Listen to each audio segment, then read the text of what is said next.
A Igreja Católica é uma das maiores instituições religiosas e sociais do planeta. Por causa da sua estrutura hierárquica, da organização do trabalho, da administração do patrimônio e das suas atividades lucrativas, muitos a consideram como uma das empresas internacionais mais importantes. La Chiesa oggi si muove come una merchant bank. Qual é o verdadeiro poder econômico dessa instituição? Como foi que ela gerou tanta riqueza? Nella Banca Vaticana sono stati riciclati i soldi della mafia. Qual é a função do Banco do Vaticano e de que forma ele destina seus recursos? As riquezas do Vaticano são investidas onde se realiza a lavagem de dinheiro. Il Vangelo non scrive da nessuna parte che gli apostoli e i successori di Pietro devono costruire una banca. Como foi possível que da austeridade de Jesus tenha surgido um império econômico daquele tamanho? O Estado do Vaticano nasceu em 1929, a partir do tratado entre o Papa Pio XI e o regime de Mussolini. Ho scoperto che per diventare santo è un'operazione che costa anche 100, 200, 300, 400, fino a 600 mila euro. A igreja acabou se tornando algo enorme. A igreja começou o milênio enfrentando grandes dilemas que podem determinar o seu futuro. Muitos religiosos e sacerdotes não dão testemunhos de coerência entre o que dizem e o que fazem. Il cardinale Tarcisio Bertone ha ristrutturato la propria casa spendendo $500.000 dei soldi di un ospedale che dovrebbe spendere quei soldi per le malattie dei bambini piccoli. Será que o Papa Francisco é a solução para os atuais problemas dessa instituição? Papa Francesco è stato eletto esclusivamente con questo obiettivo: riformare la curia romana, che era ormai arrivata ad un degrado di immoralità inconcepibile. Quais foram os motivos da sua eleição? Realmente o Sumo Pontífice administra os interesses da Igreja? Ou, como algumas pessoas asseguram, será que se trata de uma fabulosa estratégia de marketing que procura novos clientes?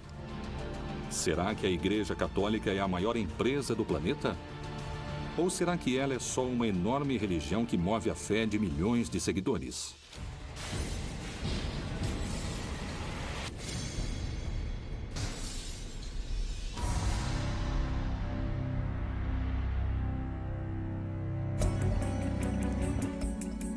As fontes da riqueza e os ingressos monetários da Igreja são muitos e provêm de uma enorme lista de formas arrecadatórias. Esmolas, dízimos, primícias, pagamentos da administração dos sacramentos, batismos, casamentos, crismas, extrema-unção, heranças de particulares, aluguéis, investimentos e muitas coisas mais. Diferentes vozes críticas asseguram que a Igreja acumula em ouro o maior tesouro do mundo. Il Vaticano ha una ricchezza che vale oggi intorno ai 15 miliardi di euro, che sono più di 16-17 miliardi di dollari americani. Ed è una ricchezza che viene divisa in una parte finanziaria e una ricchezza immobiliare. Il patrimonio immobiliare a Roma vale più di 4 miliardi di euro. Mas como e de que forma nasce essa instituição e sua riqueza? O papado que existe a partir do começo do cristianismo, do século I, e, acima de tudo, aquele que existe a partir do século VI, vai ter cada vez mais riquezas ao longo da vida medieval. Por isso, nos séculos XIV e XV, acredita-se que 1/3 ou 1/4 de todas as terras europeias pertenciam ao papado. O Papa, que está em Roma, tem mais territórios do que qualquer rei ou governante da Europa nos séculos XIV e XV. Que motivo a Igreja usa para defender e conservar os tesouros artísticos e culturais de valor incalculável que ela possui? A Igreja tem a responsabilidade de cuidar do patrimônio artístico e o patrimônio humano, porque eles são nossas raízes. São um tesouro que ninguém pode tirar de nós. Seria uma pena se fossem perdidos por descuido. A Igreja tem o trabalho de preservar o patrimônio artístico e cultural.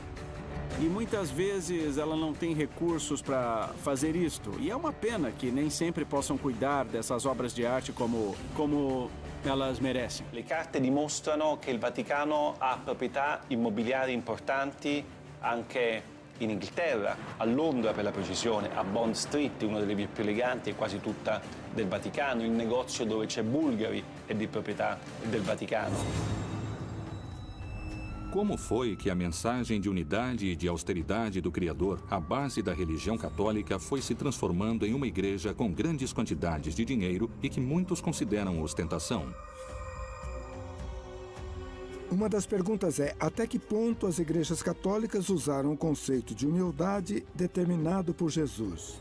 Um homem chamado Nietzsche, no seu livro intitulado O Anticristo, fala o seguinte: em toda a história da humanidade só houve um cristão, Cristo. Isso quer dizer que, se você está falando em humildade, essa mensagem não tinha sido levada em consideração. La Chiesa, per essere più umile, deve essere più povera. Anzi, deve essere povera.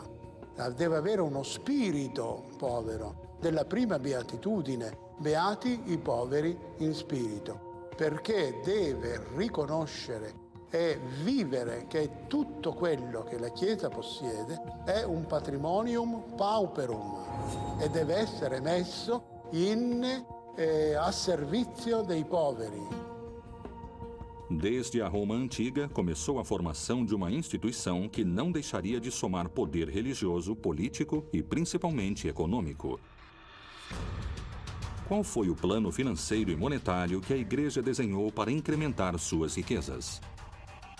Principalmente no século XV e no começo do século XVI, a Igreja permitia o perdão dos pecados se o sujeito fizesse uma doação importante para a Igreja. O sujeito que doava suas terras para a Igreja, do meu ponto de vista, fazia isso apenas por um motivo. Esse sujeito acreditava cegamente que isso lhe daria acesso ao paraíso, menos tempo no purgatório e o perdão dos seus pecados. Le vecchie signore che lasciavano in eredità tutto alla Chiesa, come diceva una mia cugina, tutto ai preti.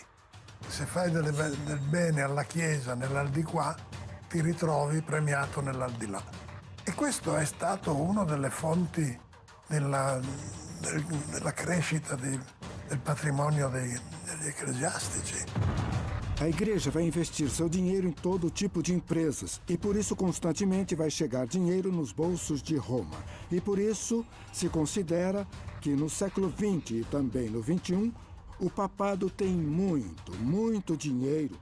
E aquilo deu origem a todo tipo de teorias, mais conspiratórias ou menos conspiratórias.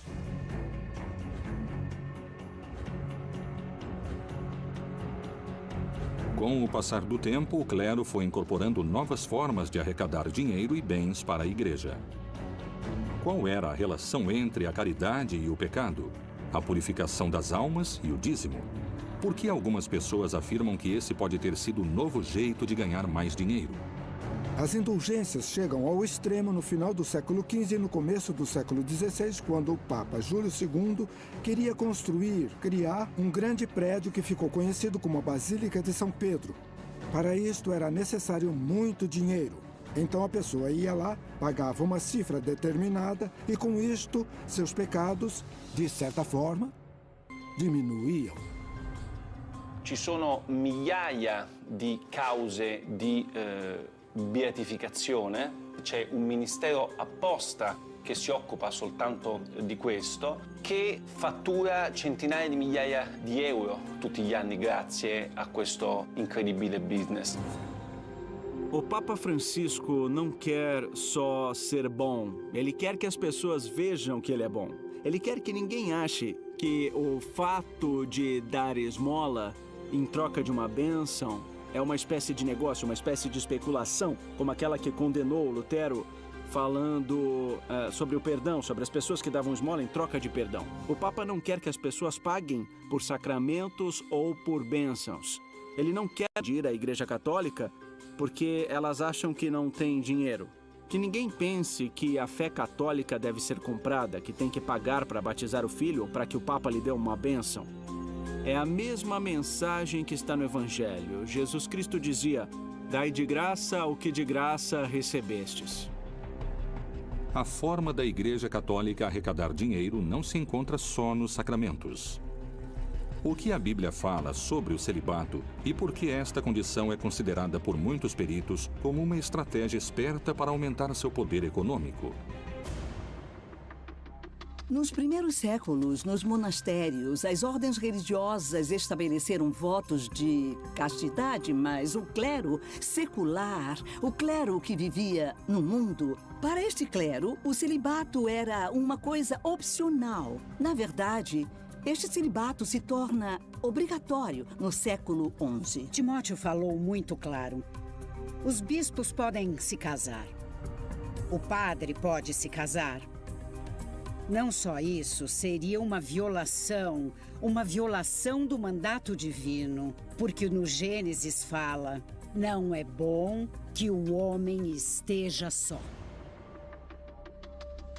A Igreja, se apoiando no celibato do clero, garante também que as propriedades que um sacerdote ou um padre possa adquirir não vão se tornar uma propriedade individual, e sim uma corporação. Isso significa que vão ser da Igreja e, dessa forma, a Igreja aumenta seu patrimônio. Surgiriam problemas econômicos quando eles perceberam, e isso é realmente um absurdo, que os filhos de todos os sacerdotes poderiam herdar os inúmeros bens da Igreja. Como se chegou à etapa moderna dos Estados Pontifícios? Vaticano é o nome de uma das 7 colinas tradicionais de Roma. O Estado do Vaticano nasceu em 1929 a partir do tratado entre o Papa Pio XI e o regime de Mussolini. Dia 11 de fevereiro de 1929, se assinou o Tratado de Latrão. Eram uma série de acordos entre a Santa Sé e o governo de Mussolini. O Benito Mussolini faz uma coisa muito esperta, que é o Tratado de Latrão. Isso se trata simplesmente de resolver uma velha briga que existia na Itália desde o começo da unificação italiana de 1870, a partir de quando o Estado Vaticano fica dentro do Estado italiano. Concretamente, quais foram os benefícios que a Igreja teve com esses acordos assinados com Mussolini? Deixaram que a Igreja criasse um Estado autônomo, um país separado do Estado italiano, que se tornou o Estado do Vaticano. Houve um ressarcimento econômico muito importante durante o ano de 1870 até o ano de 1929, por estar submetido ao governo italiano. E, em troca disso, a Igreja deu a Mussolini o apoio político. A Igreja não podia opinar na política. E o Mussolini poderia escolher quem seria o bispo de cada uma das regiões da Itália e, claro, de Roma também. A partir desses acordos começa a etapa moderna dos Estados Pontifícios. Diversas práticas e situações teriam ajudado a aumentar a fortuna ano após ano, século após século. Não se trata só dos bens materiais, como ouro, propriedades e investimentos no mundo todo. Mas também, ele está se tornando um enorme valor cultural. De alguma forma, os bolsos do Vaticano ficaram se enchendo até que o próprio Vaticano se tornou a instituição multimilionária que é atualmente. È impossibile valutare il patrimonio di tutta la Chiesa cattolica. È praticamente impossibile. Sicuramente parliamo di miliardi e miliardi di dollari. È impossibile saperlo perché nemmeno il Vaticano lo sa. O dinheiro arrecadado pela Igreja ao redor do mundo se concentra no mesmo lugar. Por que o Papa Pio XII criou um instituto para as obras da religião, mundialmente conhecido como o Banco do Vaticano? Quanto dinheiro e quanto ouro administra e a que negócios se dedica?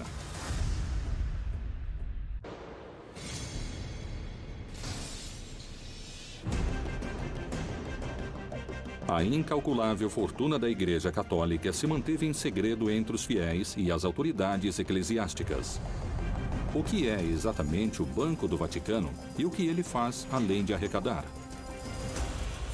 O Banco do Vaticano é uma instituição que foi criada para que as ordens religiosas, as instituições católicas, não tivessem seu patrimônio em poder de outros bancos que poderiam usar esse patrimônio para investimentos não éticos, talvez investimentos em armas ou na indústria farmacêutica especulativa, e também para facilitar as transações econômicas nos países in cui a Igreja era perseguita. Non solo, il Vaticano ha moltissimi soldi che vengono fatti da donazioni, tipo l'obolo di San Pietro, o attraverso i guadagni che sono fatti dalla sua banca, i guadagni finanziari come lo IOR. Anche in questo caso questi soldi vengono gestiti in maniera secondo me piuttosto discutibile. L'obolo di San Pietro, per esempio, è una donazione che i fedeli di tutto il mondo fanno direttamente al Papa. Que benefícios econômicos teve a Igreja Católica com o Banco do Vaticano como ferramenta de investimento e arrecadação? As riquezas do Vaticano também são investidas em empresas onde, por meio de estudos das redes bancárias, podemos ver que si realizza lavagem di dinheiro. Nella Banca Vaticana sono stati riciclati i soldi della mafia, come ha dimostrato il Tribunale di Roma.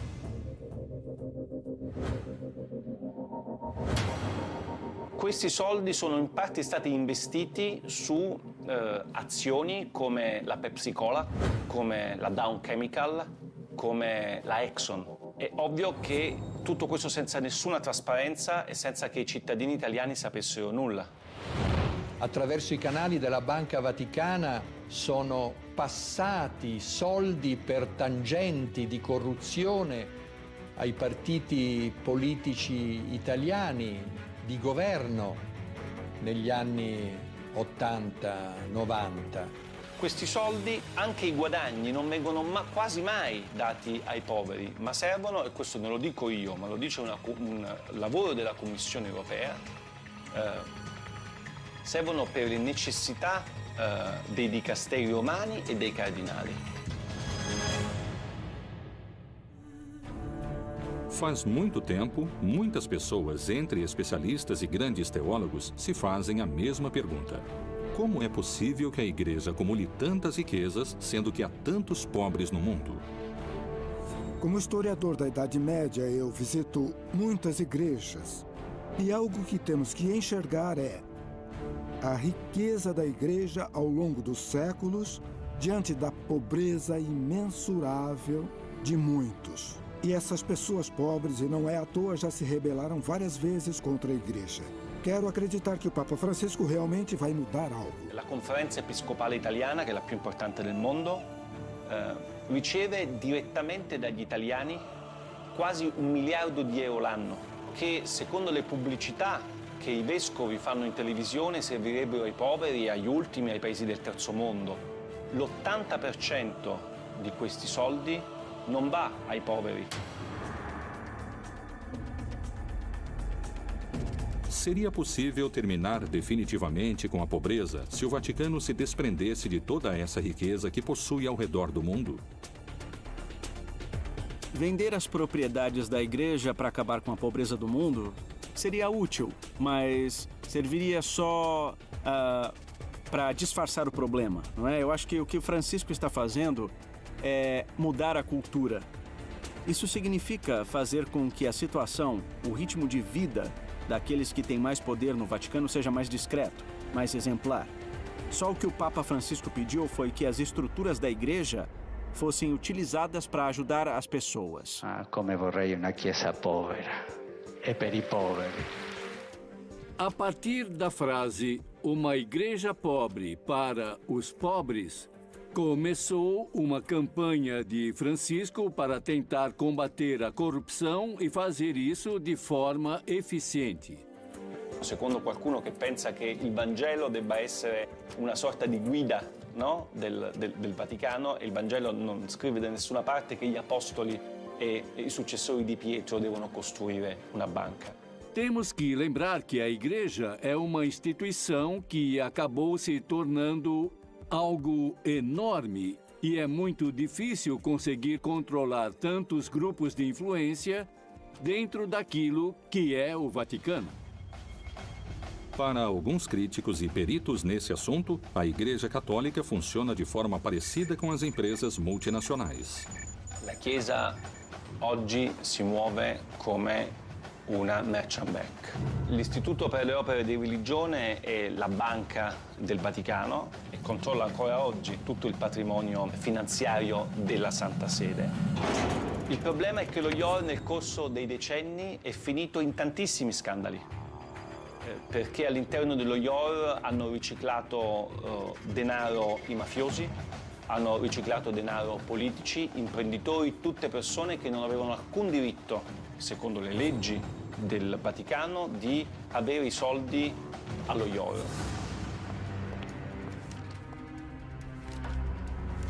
Que documentos vieram à tona que colocaram em xeque a Igreja?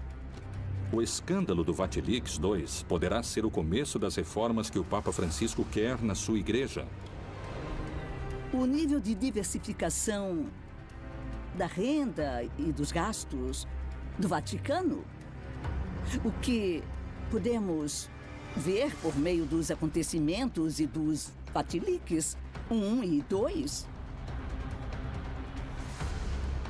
é muito obscuro. Era necessário que se fizesse uma reforma profunda.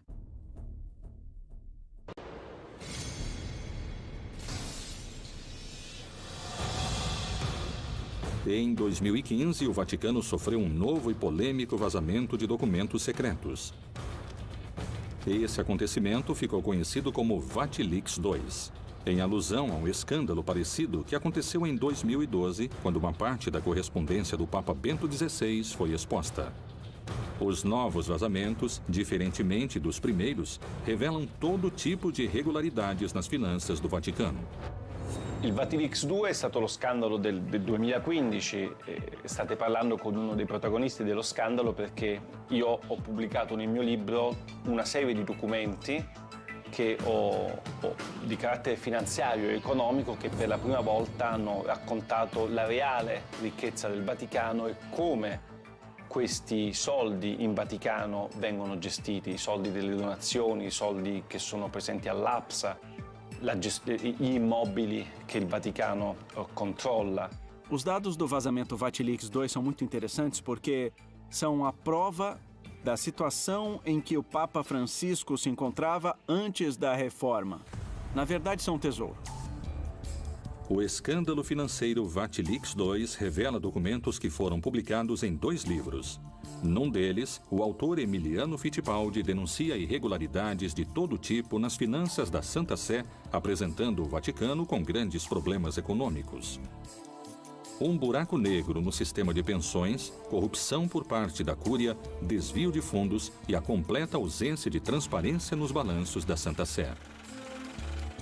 Secondo il Vaticano sono state 2 le persone che mi hanno dato queste carte, Monsignor Valeco Balda, che è un monsignore spagnolo che era il segretario di questa commissione d'inchiesta, e Francesca Immacolata Chaqui, che era il membro di questa commissione. Essas 2 pessoas que foram contratadas pelo Vaticano para ajudar o Papa a fazer a reforma da Cúria Romana, essas pessoas se desviaram do caminho e fizeram algo que não deviam fazer. Todos os documentos secretos, os dossiês que o Papa devia ler para pensar nas medidas que deveria tomar, se tornaram públicos.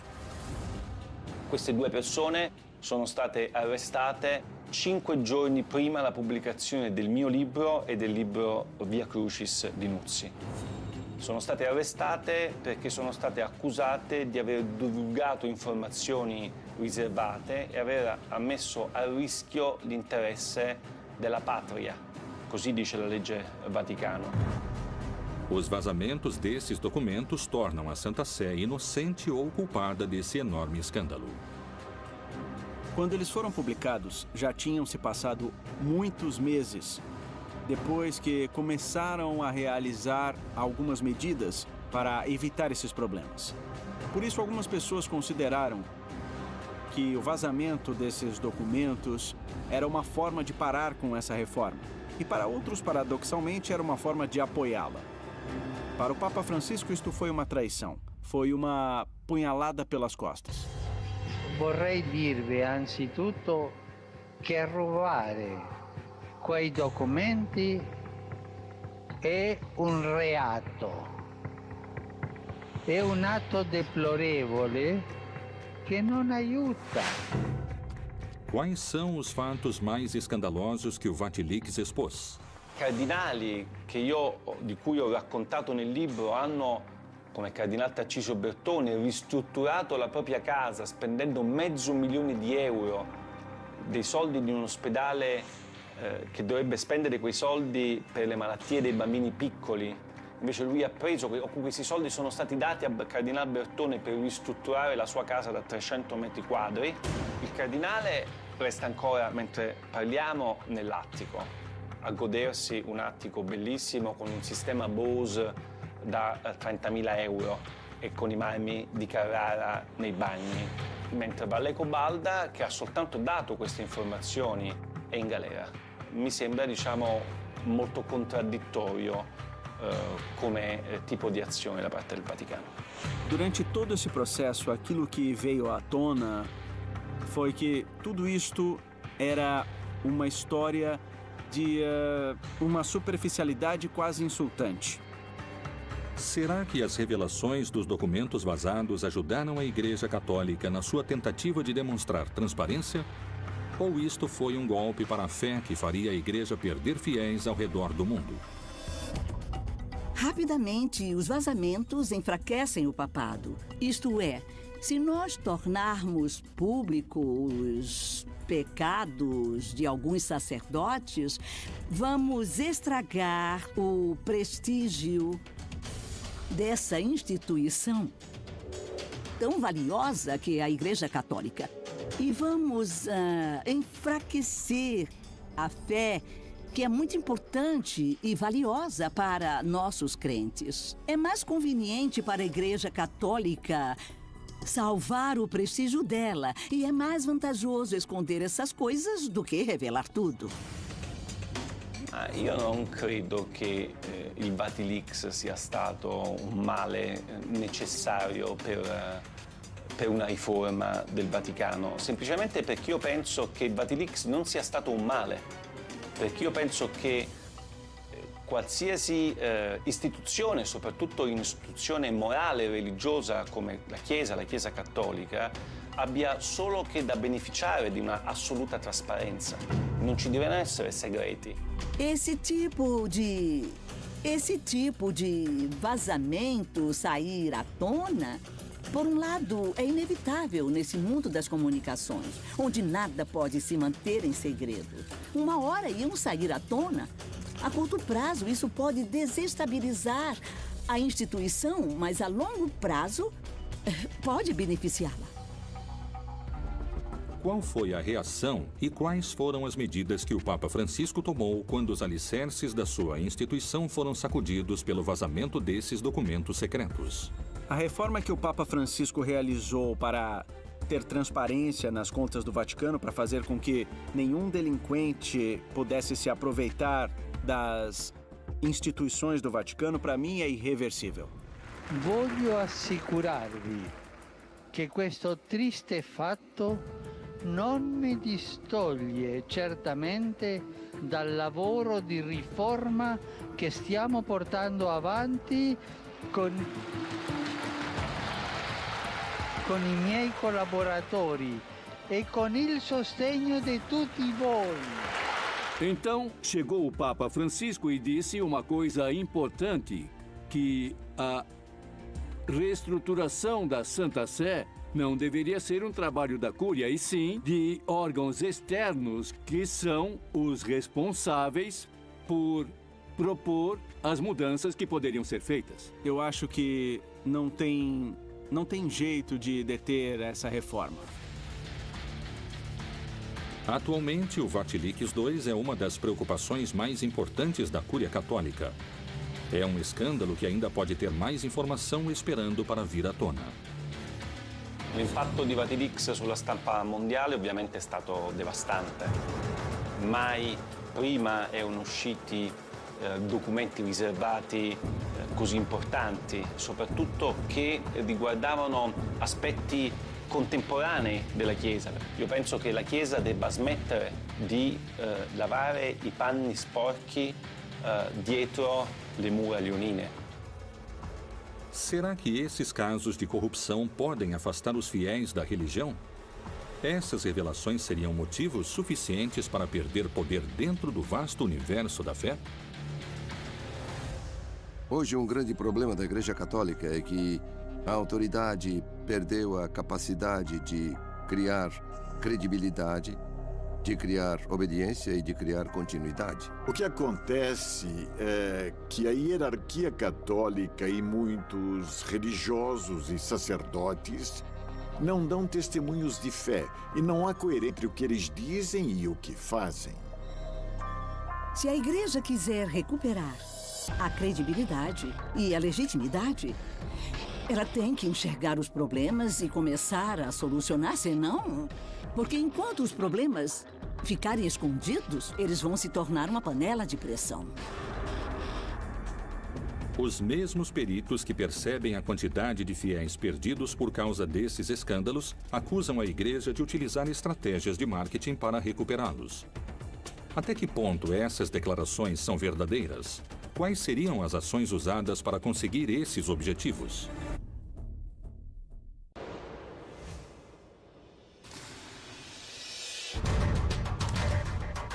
Os vazamentos dos documentos financeiros secretos, conhecidos como Vatilix II, não só abalaram a Igreja Católica, mas, segundo alguns especialistas e teólogos, também afastaram muitos fiéis ao redor do mundo.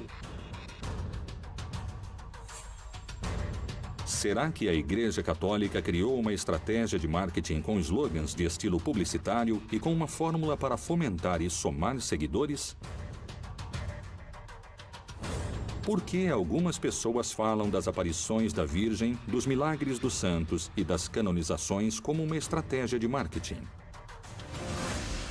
A partir do século VIII, os católicos tinham a estratégia de utilizar os lugares sagrados dos povos dominados ou conquistados para colocar neles símbolos religiosos e católicos e, desse modo, começarem o trabalho pastoral.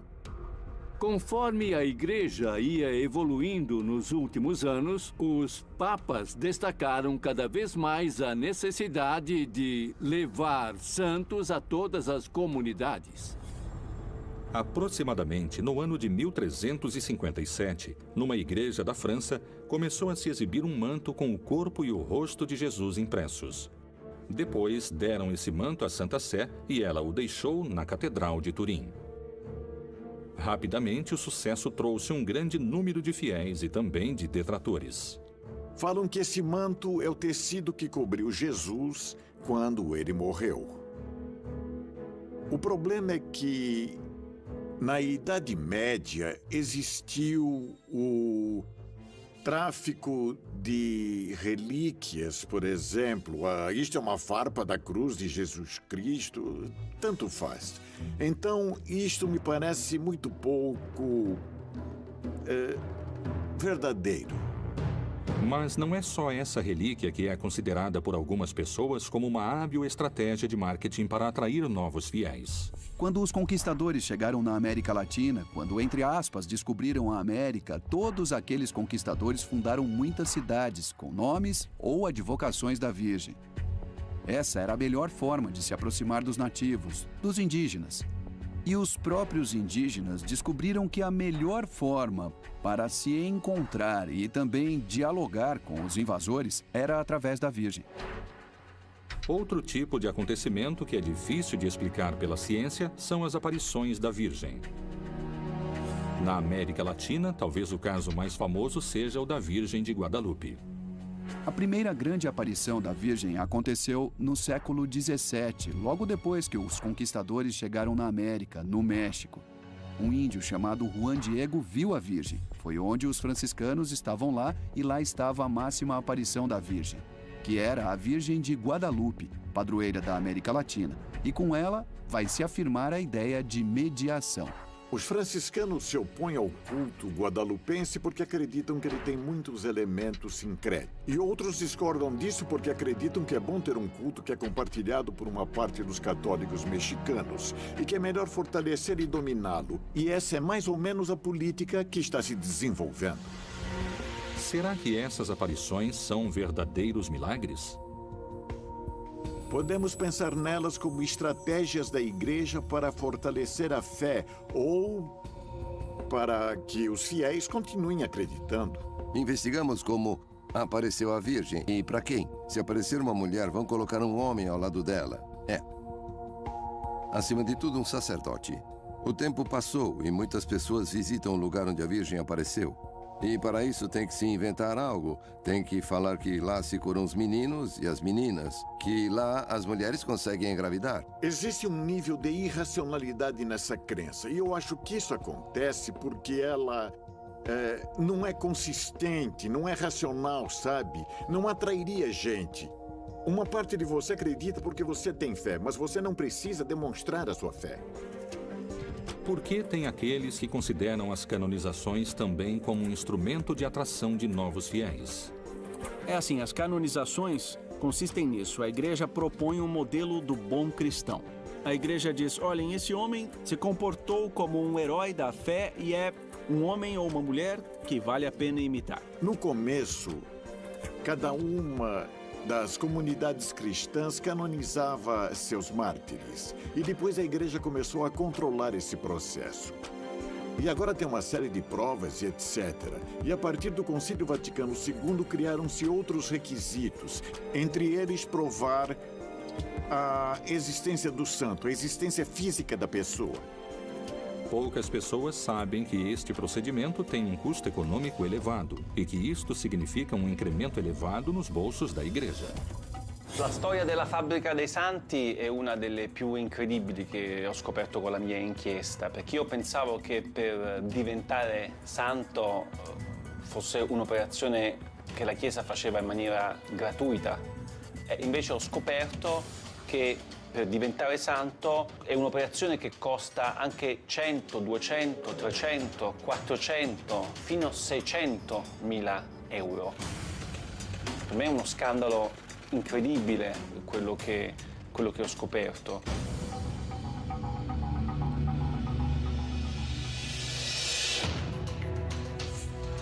Relíquias de procedência duvidosa, visões milagrosas difíceis de comprovar e canonizações envolvidas em manobras econômicas apresentam controvérsias, dividindo fiéis e detratores.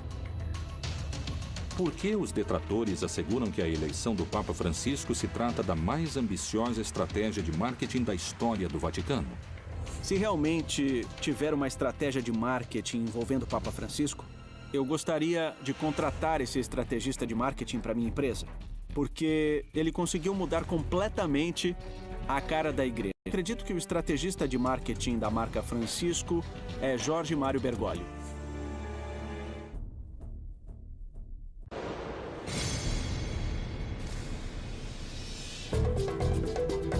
O mundo comenta sobre o estilo Bergoglio. Roma e o Vaticano vendem souvenirs nas ruas e os meios de comunicação no mundo todo falam da papamania. Será que a igreja está gestando uma mudança? Francisco renova a comunicação utilizando as redes sociais e, desse jeito, moderniza a forma de falar com milhares de fiéis ao redor do mundo. O Papa Francisco é um papa que posta tweets que são muito mais eficazes, que chegam a muitas pessoas e que ajudam muita gente. Nós vivemos num mundo que tem uma parte que é o mundo digital e os fiéis, por serem seres humanos e, portanto, quando o mundo vai numa direção, os fiéis seguem essa direção atual. E a igreja, nesse aspecto, mudou bastante. A igreja acabou se inovando muito e, com certeza, vai continuar se inovando. Ele é coerente nos diferentes dispositivos. A mensagem que ele transmite no Twitter é a mesma que transmite no Facebook e a mesma que transmite no Instagram. A mesma. É uma mensagem de carinho, uma mensagem que faz agir, que faz com que as pessoas se olhem nos olhos. Ele é um Papa 3.0.